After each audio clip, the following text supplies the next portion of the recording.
ഈശോ മിശിഹായ്ക്ക് സ്തുതിയായിരിക്കട്ടെ. കൃപയുടെ നീർച്ചാലുകൾ ശുശ്രൂഷകളിലേക്ക് വീണ്ടും ഈശോയുടെ നാമത്തിൽ സ്വാഗതം. പ്രിയപ്പെട്ടവരെ, ഈ ദിവസങ്ങൾ വചനം കേൾക്കുവാൻ, വചനം മനസ്സിലാക്കുവാൻ, വചനത്തിൽ ജീവിക്കുവാൻ കർത്താവ് ഷാലോം ടെലിവിഷനിലൂടെ ഇങ്ങനൊരു അവസരം നമുക്ക് തരുമ്പോൾ മാക്സിമം നമുക്ക് പ്രയോജനപ്പെടുത്താം. ഇത് കൃപയുടെ നീർച്ചാലുകൾ നമ്മുടെ ജീവിതത്തിൽ ഒഴുകുന്ന നിമിഷങ്ങളായി മാറട്ടെ എന്ന് പ്രാർത്ഥിക്കുകയാണ്. നോക്കൂ, ഇന്ന് നമ്മൾ കേൾക്കുന്ന വചനം ഈ ദിവസങ്ങളിൽ തുടർമാനമായി യൂട്യൂബിലൂടെ നടക്കുന്ന പഠന പരമ്പരയുടെ ഭാഗമാണ്. ആത്മാവിൽ പ്രാർത്ഥിക്കുക, പ്രേ ഇൻ ദ സ്പിരിറ്റ്. ആത്മാവിൽ പ്രാർത്ഥിക്കുക എന്ന പഠന പരമ്പര ഗ്രേസ് കമ്മ്യൂണിറ്റി ഗ്ലോബൽ എന്ന യൂട്യൂബ് ചാനലിലൂടെ ലോകം മുഴുവൻ ലഭ്യമാകുന്നത് നിങ്ങൾക്കും ശ്രദ്ധയിൽപ്പെട്ടിട്ടുണ്ടാകുമല്ലോ. ഷാലോം ടി വിയിലൂടെയും ആ പഠന പരമ്പര ഇങ്ങനെ ലഭിക്കുമ്പോൾ ഈ ദിവസങ്ങൾ നമുക്കിത് പ്രയോജനത്തിൻ്റെ ദിവസങ്ങളായി മാറട്ടെ എന്ന് പ്രാർത്ഥിക്കുകയാണ്. നോക്കൂ, ഇതാണ് ഇന്നത്തെ വചനം. ഇത് വിശുദ്ധ മത്തായി അറിയിച്ച നമ്മുടെ കർത്താവായ യേശു ക്രിസ്തുവിൻ്റെ സുവിശേഷം 11-ാമത്തെ അധ്യായത്തിൽ നിന്നാണ്. 11-ാമത്തെ അധ്യായത്തിൻ്റെ 12-ാമത്തെ വചനം നോക്കൂ. ഇങ്ങനെയാണ് വചനം പറയുന്നത്: സ്നാപക യോഹന്നാൻ്റെ നാളുകൾ മുതൽ ഇന്നുവരെ സ്വർഗരാജ്യം ബലപ്രയോഗത്തിന് വിഷയമായിരിക്കുന്നു. ബലവാന്മാർ അത് പിടിച്ചടക്കുന്നു. യോഹന്നാൻ സ്നാപകൻ്റെ നാള് മുതൽ ഇന്നുവരെ സ്വർഗരാജ്യം ബലപ്രയോഗത്തിന് വിഷയമാകുന്നു. ബലവാന്മാർ അത് പിടിച്ചടക്കുന്നു. 3 കാര്യങ്ങൾ ഈ വാക്യത്തിൽ ശ്രദ്ധേയമാണ്. ഒന്ന്, യോഹന്നാൻ സ്നാപകൻ്റെ നാള്. യോഹന്നാൻ സ്നാപകൻ യേശുവിൻ്റെ മുന്നോടിയായി വന്ന ആളാണ്. നമുക്കറിയാം, യോഹന്നാൻ സ്നാപകൻ ശരിക്കും പഴയ നിയമത്തിനും പുതിയ നിയമത്തിനും ഇടയിൽ നിൽക്കുന്ന ആളാണ്. പഴയ നിയമത്തിൽ തൻ്റെ ഇടത്തെ കരം കൊണ്ട് സ്പർശിക്കുമ്പോൾ വലം കരം കൊണ്ട് യോഹന്നാൻ സ്പർശിക്കുന്നത് പുതിയ നിയമത്തെയാണ്. അപ്പോൾ പഴയ നിയമത്തിൻ്റെയും പുതിയ നിയമത്തിൻ്റെയും ഇടയിൽ നിൽക്കുന്ന ആളായിട്ടാണ് നമ്മൾ യോഹന്നാൻ സ്നാപകനെ കാണുന്നത്. അപ്പോൾ യോഹന്നാനിൽ അവസാനിക്കുന്നത് മോശയിക യുഗമാണ്. യോഹന്നാനിൽ അവസാനിക്കുന്നത് ന്യായപ്രമാണ യുഗമാണ്. അതുകൊണ്ടാണ് തൊട്ട് താഴത്തെ വാക്യത്തിൽ നോക്കിയോ, 13-ാമത്തെ വചനം നോക്കൂ. യോഹന്നാൻ വരെ സകല പ്രവാചകന്മാരും നിയമവും പ്രവചനം നടത്തി. അപ്പോൾ പ്രവാചകന്മാരുടെയും കാലം, പ്രവചനങ്ങളുടെയും കാലം, മോശയുടെ നിയമത്തിൻ്റെയും കാലം യോഹന്നാൻ വരെയാണ്. അതുകൊണ്ടാണ് അത് വ്യക്തമായിട്ട് പറയുന്നത്, യോഹന്നാൻ വരെ സകല പ്രവാചകന്മാരും നിയമവും പ്രവചനം നടത്തി. അപ്പം നിയമത്തിൻ്റെ യുഗം, പ്രവാചകന്മാരുടെ യുഗം. പഴയ നിയമത്തെ 2ആയിട്ടാണ് തിരിക്കുന്നത്. ഒന്ന് നിയമമെന്നും മറ്റേത് പ്രവാചകൻ, ലോ ആൻഡ് പ്രൊഫറ്റ്സ്. നിയമവും പ്രവാചകന്മാർ. അപ്പം നിയമത്തിൻ്റെയും പ്രവാചകന്മാരുടെ യുഗം ആരെ കൊണ്ട് അവസാനിക്കുകയാണ്? യോഹന്നാനെ കൊണ്ട് അവസാനിക്കുകയാണ്. അതുകൊണ്ടാണ് വരെ, യോഹന്നാൻ വരെ, until John the Baptist. Law and prophet came until John the Baptist. Yohannan വരെ അത് വന്നു. എന്നിട്ട് എന്ത് ചെയ്യാണ്? യോഹന്നാനോട് കൂടി ഒരു പുതിയ യുഗം ആരംഭിക്കുകയാണ്. യോഹന്നാനോട് കൂടി ആരംഭിക്കുന്ന പുതിയ യുഗത്തിൻ്റെ പേരെന്താണ്? ആ പുതിയ യുഗത്തിൻ്റെ പേര് പല രീതിയിൽ ബൈബിളിൽ പരിചയപ്പെടുത്തുന്നുണ്ട്. അതിൽ ഒരു രീതിയിൽ പരിചയപ്പെടുത്തുന്നതാണ് സ്വർഗരാജ്യം. മറ്റൊരു രീതി പറയുമ്പോൾ കൃപായുഗം, കരുണയുടെ കാലഘട്ടം, കൃപയുടെ കാലഘട്ടം എന്നൊക്കെ വിശേഷിപ്പിക്കുന്ന കാലഘട്ടം. അപ്പോൾ ഇതാണ് ഈ നമ്മൾ മുമ്പേ വായിച്ച വാക്യത്തിൻ്റെ ഏറ്റവും പ്രധാനപ്പെട്ട ചിന്തയിലേക്ക് നമ്മെ നയിക്കുന്നത്. സ്നാപകയോഹന്നാൻ്റെ നാൾ മുതൽ ഇന്ന് വരെ. അപ്പോൾ സ്നാപകയോഹന്നാൻ്റെ കാലം മുതൽ എന്താരംഭിച്ചിരിക്കുന്നു? അടുത്ത വാക്കാണ് സ്വർഗരാജ്യം ബലപ്രയോഗത്തിന് വിഷയമായിരിക്കുന്നു. From the days of John the Baptist, kingdom of God suffer violence. എന്തിനാണ് സ്വർഗരാജ്യം വിധേയമായിക്കൊണ്ടിരിക്കുന്നത്? ബലപ്രയോഗത്തിന് വിധേയമായിരിക്കുന്നു. ബലപ്രയോഗം എന്ന വാക്കിൻ്റെ അർത്ഥം എന്താണ്? എവിടെയാണ് ബലപ്രയോഗം നടക്കുന്നത്? ഞാൻ നിങ്ങൾക്കൊരു കാര്യം തരികയാണ്. ആ തരുന്ന കാര്യം നിങ്ങൾ എൻ്റെ കയ്യിൽ നിന്ന് എടുക്കുകയാണെങ്കിൽ അവിടെ ബലപ്രയോഗത്തിൻ്റെ ആവശ്യമില്ല. അപ്പോൾ എപ്പോഴാണ് ബലപ്രയോഗം ഉണ്ടാകുന്നത്? ഞാനൊരു കാര്യം പിടിച്ചു വെക്കുകയും എന്നാൽ നിങ്ങൾ എൻ്റെ കയ്യിൽ നിന്ന് വാങ്ങുവാൻ ശ്രമിക്കുകയും ചെയ്യുമ്പോഴാണ് അവിടെ ബലപ്രയോഗം നടക്കുന്നത്. ഇപ്പോൾ എന്താണ് ഇവിടെ ബലപ്രയോഗത്തിന് വിധേയമായി ആകുന്നു എന്ന് പറഞ്ഞത്? ഒന്നുകൂടി ആ വചനം ശ്രദ്ധിക്കൂ. മത്തായി സുവിശേഷം 11-ാം അധ്യായത്തിൻ്റെ 12-ാമത്തെ വചനം. യോഹന്നാൻ സ്നാപകന്റെ നാൾ മുതൽ ഇന്ന് വരെ സ്വർഗരാജ്യം. നോക്കൂ ആ പദം, സ്വർഗരാജ്യം. ആരുടെ സമയം മുതലാണ്? യോഹന്നാൻ സ്നാപകന്റെ സമയം മുതൽ സ്വർഗരാജ്യം ബലപ്രയോഗത്തിന് വിധേയമാകുന്നു. സ്വർഗരാജ്യം ബലപ്രയോഗത്തിന് വിധേയമാകുന്നു. എന്താണ് സ്വർഗരാജ്യം? Kingdom of God suffer violence. Kingdom of heaven suffer violence. ബലപ്രയോഗത്തിന് വിധേയമാകുന്നു. അവിടെ വയലൻസ് എന്നുള്ള ഇംഗ്ലീഷ് പ്രയോഗമുണ്ട്. മറ്റൊരു വേർഷനിൽ കൊടുത്തിരിക്കുന്നത് റെസ്ലിംഗ് എന്നാണ്. റെസ്ലിംഗ് കണ്ടിട്ടുണ്ടല്ലോ അല്ലേ? ടി വിയിലൊക്കെ ഇടികാരന്മാർ വന്ന് ഇടിയുണ്ടാക്കുന്ന കണ്ടിട്ടില്ലേ? റെസ്ലിങ്ങിന് ബലപ്രയോഗത്തിന് വിധേയമാകുന്നു. റെസ്ലിംഗ് എന്താ ചെയ്യുന്നത്? ഒരാൾ മറ്റൊരാളെ കീഴടക്കുകയാണ്. കീഴടക്കുന്നതിനിടയിൽ എന്തുണ്ടാകുന്നു? അവിടെ ബലപ്രയോഗം ഉണ്ടാകുന്നു. ഒരുത്തനെ എടുത്തിട്ട് അടിക്കുന്നു, മറ്റവനെ അടിക്കുന്നു, അവനെ പൂട്ടുന്നു, ഇടിക്കുന്നു, മുഖത്തിടിക്കുന്നു, കഴുത്തിനിടിക്കുന്നു, ദേഹത്തിന്, ഇതെല്ലാം നമുക്കറിയാം ബലപ്രയോഗത്തിന് വിധേയമാകുന്നു. എന്താണ് ബലപ്രയോഗത്തിന് വിധേയമാകുന്നത്? സ്വർഗരാജ്യമാണ് ബലപ്രയോഗത്തിന് വിധേയമാകുന്നത്. ആരുടെ സമയം മുതലാണ്? യോഹന്നാൻ സ്നാപകന്റെ സമയം മുതലാണ്. ഇനിയാണ് ഈ വചനത്തിന്റെ ആഴങ്ങളിലേക്ക് നമ്മൾ പ്രവേശിക്കേണ്ടത്. അപ്പോൾ സ്വർഗരാജ്യം ബലപ്രയോഗത്തിന് വിധേയമാകുന്നു യോഹന്നാൻ സ്നാപകന്റെ നാൾ മുതൽ. ഇതാണ് യോഹന്നാൻ സ്നാപകൻ രംഗപ്രവേശനം ചെയ്യുമ്പോൾ പറയുന്നത്, കാലത്തിന് പരിസമാപ്തി വന്നിരിക്കുന്നു, കാലം തികഞ്ഞു, സ്വർഗരാജ്യം സമീപിച്ചിരിക്കുന്ന സ്വർഗരാജ്യം. ആ സമീപിച്ചിരിക്കുന്ന സ്വർഗരാജ്യം എന്തിന് വിധേയമാകുന്നു? ബലപ്രയോഗത്തിന് വിധേയമാകുന്നു. ആരൊക്കെ തമ്മിലായി ബലപ്രയോഗം? ഓഫ് കോഴ്സ് സ്വർഗരാജ്യം ബലപ്രയോഗത്തിന് വിധേയമാകുന്നു എന്ന് പറഞ്ഞാൽ സ്വർഗരാജ്യത്തിൻ്റെ രാജാവായ കർത്താവും പിശാചിൻ്റെ, എതിർ രാജ്യത്തിൻ്റെ, പ്രതിപക്ഷത്തിൻ്റെ, അല്ലെങ്കിൽ ഈ ലോകരാജ്യത്തിൻ്റെ രാജാവായ പിശാചും തമ്മിലാണ് ബലപ്രയോഗം നടക്കുന്നത്. അപ്പോൾ ഏത് സമയം മുതലേ? യോഹന്നാൻ സ്നാപകന്റെ സമയം. അപ്പോൾ ദൈവരാജ്യം വരാൻ വേണ്ടി, സ്വർഗരാജ്യം വരാൻ വേണ്ടി മാക്സിമം ദൈവത്തിൻ്റെ ശക്തി വ്യാപിക്കുന്നു. എന്നാൽ ആ രാജ്യത്തെ വരുത്താതിരിക്കാൻ വേണ്ടി പിശാചിൻ്റെ ശക്തികൾ ശക്തമായി പ്രവർത്തിക്കുന്നു. ഈ അന്തരീക്ഷത്തിൽ നിന്നുകൊണ്ടാണ് നമ്മൾ ഈശോയുടെ കർത്തൃപ്രാർത്ഥന പഠിക്കുന്നത്. എങ്ങനെയാ കർത്തൃപ്രാർത്ഥന?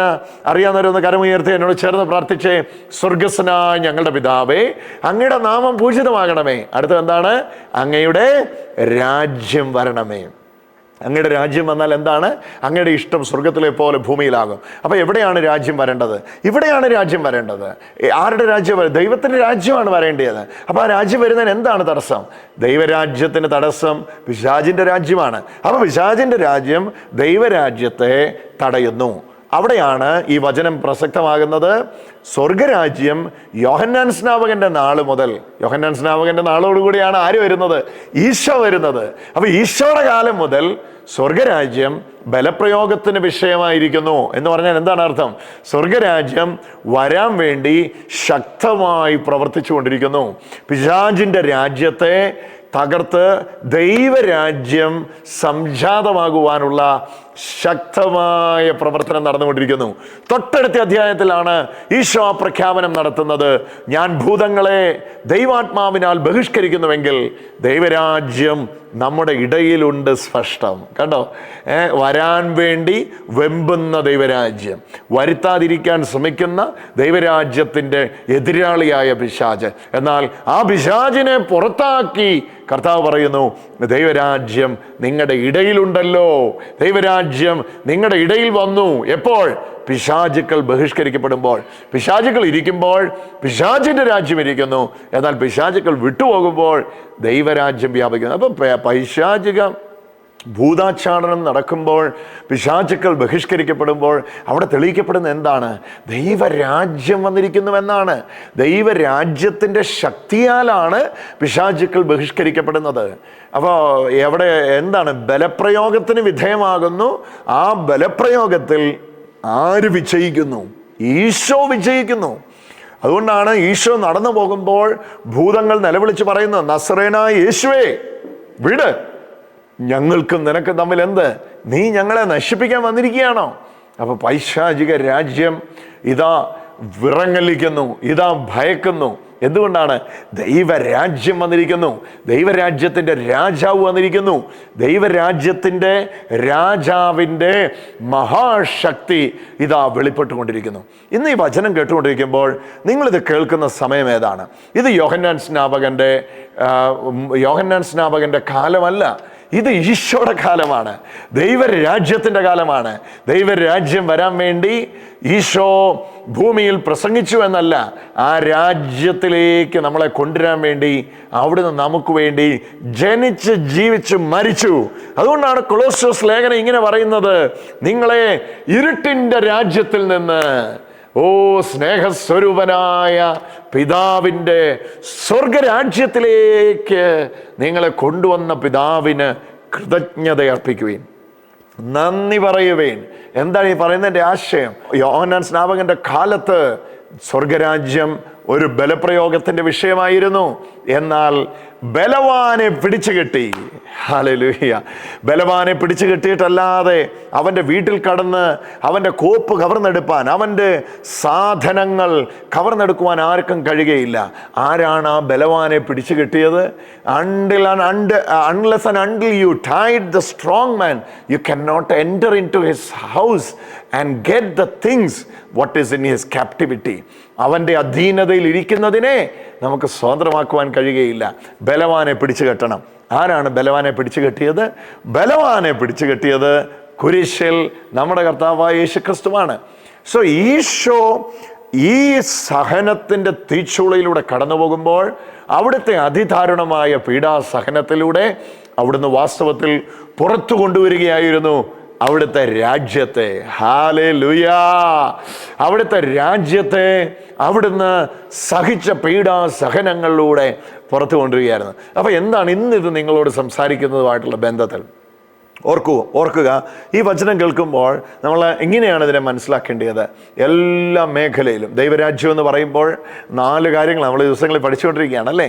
പവറുണ്ട്, അതോറിറ്റി ഉണ്ട്, ഡൊമീനിയൻ ഉണ്ട്, റൂളേഴ്സ് ഉണ്ട്. ആധിപത്യമുണ്ട്, അധികാരമുണ്ട്, ശക്തിയുണ്ട്, പ്രഭുത്വമുണ്ട് അല്ലേ? ഇത് 4 ഉൾപ്പെടുന്നതാണ് ദൈവരാജ്യം. അപ്പോൾ ഈ ദൈവരാജ്യത്തിൻ്റെ രാജാവായ കർത്താവ് നമ്മുടെ അധികാരം ഏറ്റെടുത്തിരിക്കുന്നു, നമ്മുടെ ആധിപത്യം ഏറ്റെടുത്തിരിക്കുന്നു, നമ്മുടെ പ്രഭുത്വം ഏറ്റെടുത്തിരിക്കുന്നു, നമ്മളുടെ ശക്തി ഏറ്റെടുത്തിരിക്കുക. അതുകൊണ്ടാണ് ഉദ്ധിതനായ ക്രിസ്തു സംശയലേശം എന്നെ പറയുന്നത്, സ്വർഗത്തിലും ഭൂമിയിലും സകല അധികാരവും എനിക്ക് നൽകി. ഇന്ന് ഈ വചനം കേട്ടുകൊണ്ടിരിക്കുന്ന സമയത്ത് ഈ പരിശുദ്ധാത്മാവിൻ്റെ ശക്തിയാൽ നിങ്ങളുടെ ജീവിതത്തിൽ ദൈവരാജ്യത്തിൻ്റെ ചലനമുണ്ടാകട്ടെ, പരിശുദ്ധാത്മാവിൻ്റെ ചലനം ഉണ്ടാകട്ടെ.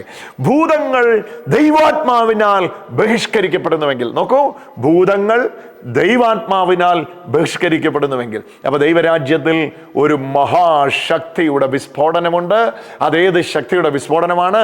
പരിശുദ്ധാത്മാവിൻ്റെ ശക്തിയുടെ വിസ്ഫോടനമാണ്. ഇനി ഞാൻ ഈ വചനം ഒന്നുകൂടെ വായിക്കാം, അപ്പോൾ നിങ്ങൾക്ക് ആ കൂടുതലായി ഇൻസൈറ്റ് ലഭിക്കുമെന്ന് എനിക്ക് തോന്നുന്നു.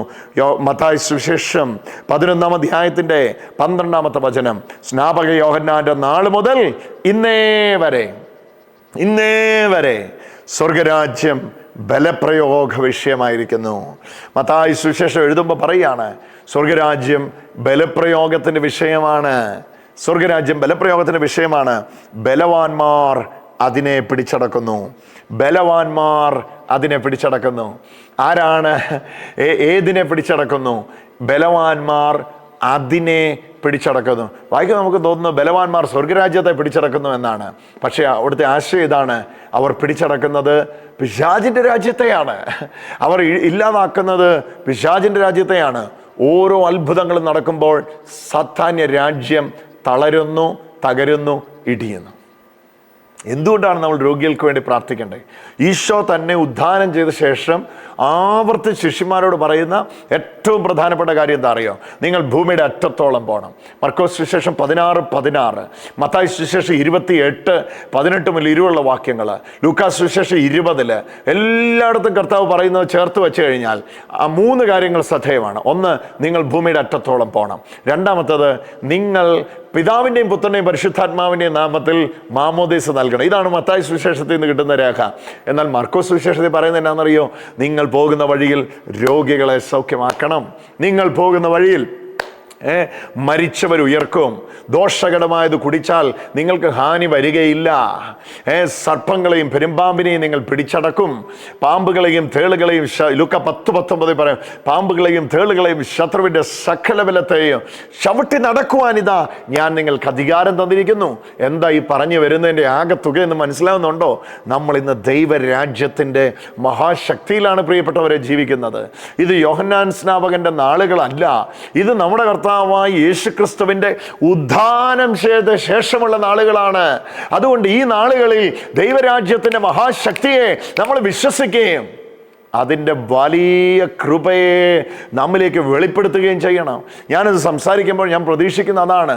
ദൈവരാജ്യത്തിൻ്റെ രാജാവായ ക്രിസ്തുവിൻ്റെ മഹാധിപത്യം നിങ്ങളുടെ ഭവനത്തിന് മേലുണ്ടാകട്ടെ, നിങ്ങളുടെ വ്യക്തികളുടെ മേലുണ്ടാകട്ടെ, നിങ്ങളുടെ സാമ്പത്തിക മേഖല മേലുണ്ടാകട്ടെ.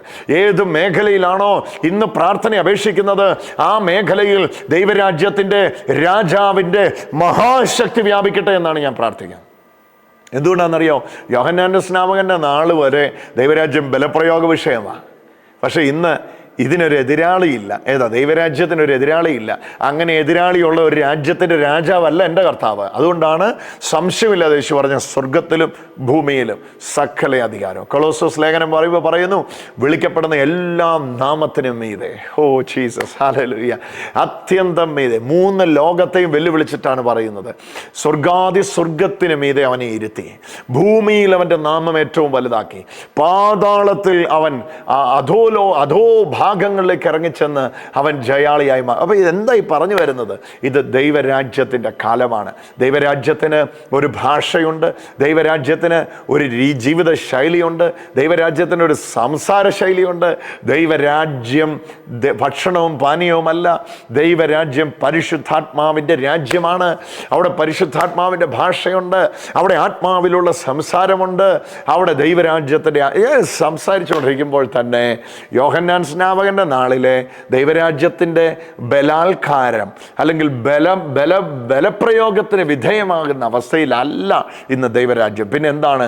ദൈവരാജ്യം വർദ്ധിക്കുകയാണ്. എങ്ങനെ? തിന്മയെ പുറത്താക്കി, ഇരുട്ടിനെ പുറത്താക്കി, അന്ധകാരങ്ങളെ അഴിച്ച്, ബന്ധനങ്ങളെ ഇരുട്ടിലിരിക്കുന്ന ജനത്തെ വെളിച്ചത്തിലേക്ക് നയിച്ച് എന്ത് വ്യാപിക്കുകയാണ്? ദൈവരാജ്യം അതിൻ്റെ മഹാശക്തിയോടെ നോക്കൂ. അടുത്ത വചനം എങ്ങനെ പറയുന്നത്? നിങ്ങൾ സ്വീകരിക്കാൻ തയ്യാറുണ്ടെങ്കിൽ സത്യമായിട്ട് ഞാൻ നിങ്ങളോട് പറയും. മത്തായി സുവിശേഷം 11:11 സത്യമായിട്ട് ഞാൻ നിങ്ങളോട് പറയുന്നു, സ്ത്രീകളിൽ നിന്ന് ജനിച്ചവരിൽ യോഹന്നാൻ സ്നാപകനേക്കാൾ വലിയവൻ ആരുമില്ല. സ്ത്രീകളിൽ നിന്ന് ജനിച്ചവരിൽ എന്ന് പറഞ്ഞാൽ നോർമൽ ബർത്തില്ല. സ്ത്രീകളിൽ നിന്ന് ജനിച്ചവരിൽ യോഹന്നാൻ സ്നാപകനേക്കാൾ വലിയവൻ ആരുമില്ല. അബ്രഹാമിനേക്കാൾ വലുത് യോഹന്നാൻ സ്നാപകനാണ്. മോസസിനേക്കാൾ വലുത് യോഹന്നാൻ സ്നാപകനാണ്. ഏലിയായേക്കാൾ വലുത് യോഹന്നാൻ സ്നാപകനാണ്. മുഴുവൻ പഴയ നിയമത്തിലെ വ്യക്തികളെക്കാൾ വലുത് യോഹന്നാൻ സ്നാപകനാണ്. കാരണം അവരെല്ലാവരും കാണാൻ ആഗ്രഹിച്ചത് മശിഹായെയാണ്. മത്തായി സുവിശേഷം 11:11 വായിച്ചു നോക്ക്. സത്യമായിട്ട് ഞാൻ നിങ്ങളോട് പറയുന്നു, സ്ത്രീകളിൽ നിന്ന് ജനിച്ചവർ യോഹന്നാൻ സ്നാപകനേക്കാൾ വലിയവരാരുമില്ല. എന്നിട്ട് അടുത്ത വാക്ക് നോക്കിക്കോണേ, എങ്കിലും സ്വർഗരാജ്യത്തിലെ ഏറ്റവും ചെറിയവൻ അവനേക്കാൾ വലിയവൻ. സ്വർഗരാജ്യത്തിലെ ഏറ്റവും ചെറിയവൻ യോഹന്നാൻ സ്നാപകനേക്കാൾ വലിയ. ആദ്യം എന്നാ പറഞ്ഞേ? യോഹന്നാനേക്കാൾ വലിയവൻ ആരുമില്ല. പിന്നെ എന്നാ പറഞ്ഞേ? സ്വർഗരാജ്യത്തിലെ ഏറ്റവും ചെറിയവൻ യോഹന്നാനേക്കാൾ വലിയവൻ. അപ്പൊ നോക്കി, സ്വർഗരാജ്യത്തിലെ ഏറ്റവും ചെറിയവൻ എന്ന് വിശേഷിപ്പിക്കുന്ന ആരെയാണ്? സ്വർഗരാജ്യത്തിലെ ഏറ്റവും ചെറിയവനെന്ന് വിശേഷിപ്പിക്കുന്ന എന്നെയും നിങ്ങളെയും തന്നെയാണ്.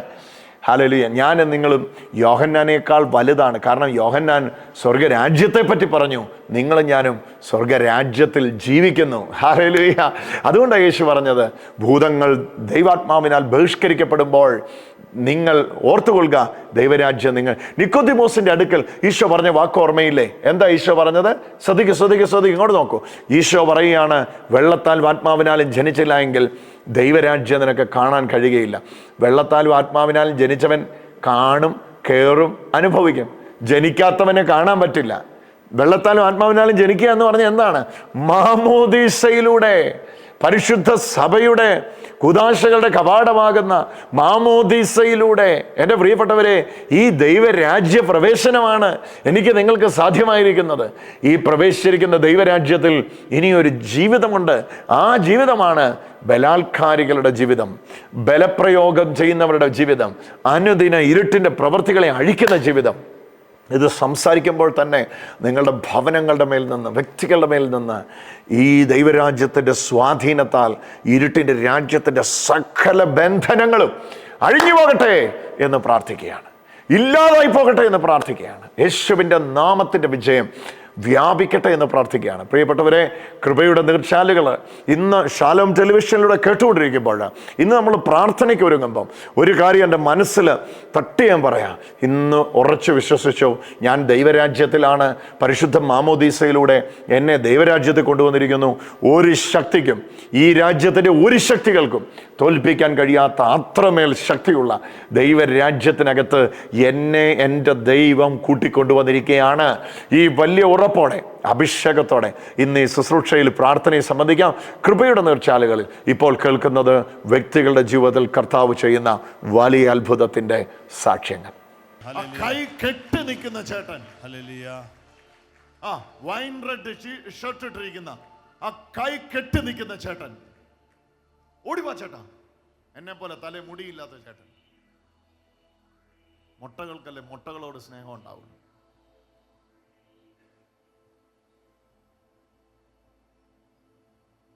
ഇവിടെ ധ്യാനിക്കുകയല്ല 4 ദിവസമായിട്ട്. അതെ. ഓ, ചേട്ടൻ അവിടെ ഇരിക്കുന്ന സമയത്ത് ചേട്ടൻ ഇങ്ങോട്ട് വിളിക്കാൻ പറഞ്ഞു, അതുകൊണ്ടാണ് ഞാൻ വിളിച്ചത്.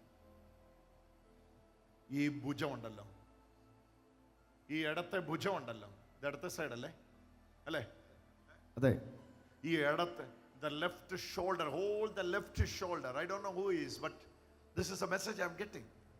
All his left side, especially the left shoulder from here, all the left side. എന്നെ പറ്റിയതാ ഈ ഇടത്തെ വശത്തിന്. ഇവിടുന്ന് തുടങ്ങും. അത് എവിടുന്നാ തുടങ്ങുന്നത്? ചെവിയുടെ സൈഡിൽ. Yes, exactly that one. ഇന്നത് വിട്ടുപോവുക യേശുവിന്റെ നാമത്തിൽ. ഇന്നത് വിട്ടുപോയി. Today it's leaving you. പരിശുദ്ധ മാമോദീസയിലൂടെ വീണ്ടും ജനനം നടക്കുന്നുവെന്ന് കത്തോലിക്ക സഭയുടെ മതബോധന ഗ്രന്ഥം ഓരോ കത്തോലിക്കനെയും പഠിപ്പിക്കുന്നു. Hallelujah. When you are born again, you are born from above. Hallelujah. You are born from the life of God. നിങ്ങൾ ദൈവത്തിന്റെ ജീവനിൽ നിന്ന് ജനിച്ചിരിക്കുകയാണ്. You start a new life from the devil's kingdom into the God's kingdom. ദൈവത്തിന്റെ രാജ്യത്തിൽ ഒരു പുതിയ ജീവിതം തുടങ്ങിയിരിക്കുകയാണ്. In this new kingdom there is plenty of healings. Hallelujah. Peace is, you will never lack peace in it.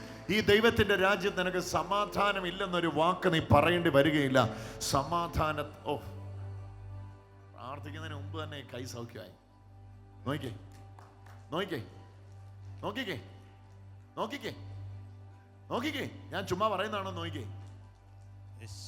സൗഖ്യം ആയില്ലെങ്കിൽ എന്നോട് സൗഖ്യം ആയില്ലെന്ന് പറഞ്ഞു. ആയില്ലെന്ന് പറഞ്ഞ ഞാൻ പറഞ്ഞില്ലേ, ഇതൊരു ഐഡന്റിറ്റിയാണ്.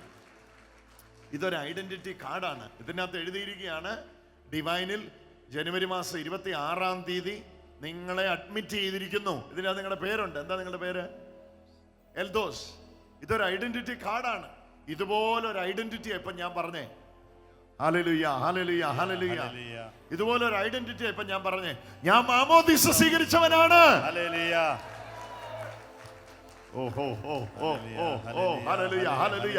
സ്വീകരിച്ച് ഒന്ന് ചാടി എഴുന്നേറ്റ് ഒന്ന് അഭിഷേകത്തിൽ നിറഞ്ഞ് പരിശുദ്ധാത്മാവിൽ നിറഞ്ഞ് everyone, ഹല്ലേലൂയ, ഹല്ലേലൂയ. എല്ലാവരും പരിശുദ്ധാത്മാവിൽ നിറഞ്ഞു. ഈ പ്രാർത്ഥനയിൽ നമ്മൾ ഒരുമിക്കുകയാണ്. പ്രിയപ്പെട്ടവരെ, ഈ പ്രാർത്ഥന സാധാരണ ഒരു പ്രാർത്ഥനയായിട്ട് ഒതുക്കരുത്. കർത്താവിനോട് ചേർന്ന് നമുക്ക് പ്രാർത്ഥിക്കാം. പിതാവിനും പുത്രനും പരിശുദ്ധാത്മാവിനും സ്തുതി, ആദിയിലെ പോലെ ഇപ്പോഴും എപ്പോഴും എന്നേക്കും ആമേൻ. സർവശക്തനായ ദൈവമേ, ദൈവരാജ്യത്തിൻ്റെ മഹാരാജാവിൻ്റെ മഹാവിളംബരത്തിൻ്റെ വലിയ അത്ഭുതങ്ങൾ ഇന്നെന്നെ കേൾക്കുന്ന കുടുംബങ്ങളിൽ വ്യാപിക്കട്ടെ എന്ന് പ്രാർത്ഥിക്കുകയാണ്. നിരാശ മൂടിക്കിടക്കുന്ന, അന്ധത മൂടിക്കിടക്കുന്ന, ഇരുട്ട് കയറി ആധിപത്യം സ്ഥാപിച്ചിരിക്കുന്ന എല്ലാ ഭവനങ്ങളിലേക്കും ദൈവരാജ്യത്തിൻ്റെ മഹാശക്തി വ്യാപിക്കട്ടെ എന്ന് പ്രാർത്ഥിക്കുകയാണ്. പരിശുദ്ധാത്മാവെ, നവചൈതന്യത്തിൻ്റെ അഭിഷേകവുമായി, കൃപയുടെ അഭിഷേകവുമായിട്ട്, പരിശുദ്ധാത്മാവിൻ്റെ അഭിഷേകവുമായിട്ട് വ്യക്തികളുടെ ജീവിതത്തിൽ, കുടുംബങ്ങളിലേക്ക് ഇന്നിറങ്ങണമേ കർത്താവേ.